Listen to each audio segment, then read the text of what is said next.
स्वाधीनता दिवसे उत्तरं यत् समुद्रस्य हिमद्रस्य वदख्यं वर्षं तद् भारतं नाम भरती च सन्तति सिन्धुमासागर उत्तरे तथा हिमालय पर्वतमालार दक्षिणे थिबा सुजला सुफला सततमला आम्हाला विशाळ भारतवर्षरे अनेक धीर वीर ज्ञानी गुणी महापुरुषମାନେ ନିଜ ରକ୍ତ ଓ ଅଶ୍ରୁର ମିଶ୍ରଣରେ ପ୍ରଦାନ କରିଛନ୍ତି ଆମକୁ ଆମର ହସ ଆମ ସ୍ୱତନ୍ତ୍ରତା ସ୍ୱାଧୀନତା। ମୁଁ କହିବି the world suffers not due to the violence of bad people rather due to the silence of good people। ଠିକ ଅଛି, ନେତାମାନେ ଆମକୁ ମଦ ମାଂସ ଦେଇ ପ୍ରଲୋଭନ କରୁଛନ୍ତି, ହେଲେ ପ୍ରଲୋଭିତ ହେଉଛି କିଏ? ଆମେ ପ୍ରଲୋଭିତ ହେଉଛେ।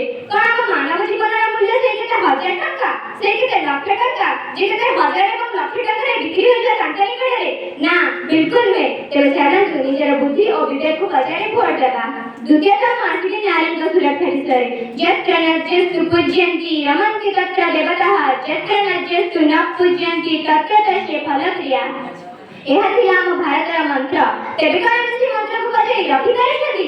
ମହାତ୍ମା ଗାନ୍ଧୀ କହିଥିଲେ ମଧ୍ୟରାତ୍ରି ସମୟରେ ଯେତେବେଳେ ଗୋଟିଏ ନାରୀ ନିର୍ଭୟ ବିଚରଣ କରିପାରିବ ସେତେବେଳେ ଆମ ଭାରତ ସମ୍ପୂର୍ଣ୍ଣ ଭାବେ ସ୍ୱତନ୍ତ୍ରତା ଲାଭ କରିବ।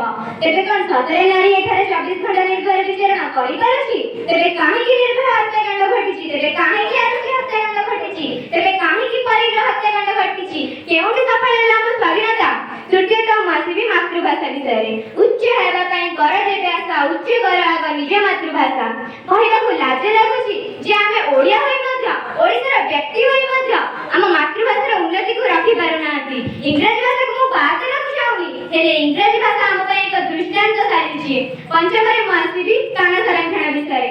ସହଜାତୁ ଯେନ ଜାତି ନ ଜାତି ବଂଶ ସମୁନ୍ନତେ, ଅର୍ଥାତ୍ ଯେଉଁମାନେ ଏଠି ସ୍ଥାନ ସଂରକ୍ଷଣ ପାଇଁ ନାରା ଦେଉଛନ୍ତି ସେଇମାନେ ଅସ୍ଥିର ନିର୍ଭୟ କରି ସ୍ଥାନ ସଂରକ୍ଷଣରେ ଲାଗି ପଡ଼ିଛନ୍ତି। ସେପଟେ ସୁଇଚ୍ ବ୍ୟାଙ୍କରେ କଳାଧନ ଜମା ଉପରେ ଜମା ହେବାରେ ଚାଲିଛି, କିନ୍ତୁ ସେପଟେ ଗରିବ ଚାଷୀ ନିଜର ଋଣ ସୁଝିବା ପାଇଁ ଆତ୍ମହତ୍ୟା କରିବାରେ ଲାଗିଛି। ତେବେ ଆମ ସ୍ୱାଧୀନତା ସଫଳ ହେଲା କିପରି?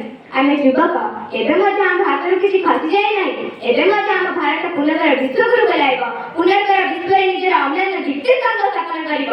କେବଳ ଆମକୁ ଜାଗ୍ରତ ହେବାର ଅଛି। ଯେଉଁଦିନ ଆମ ସୁପ୍ତମ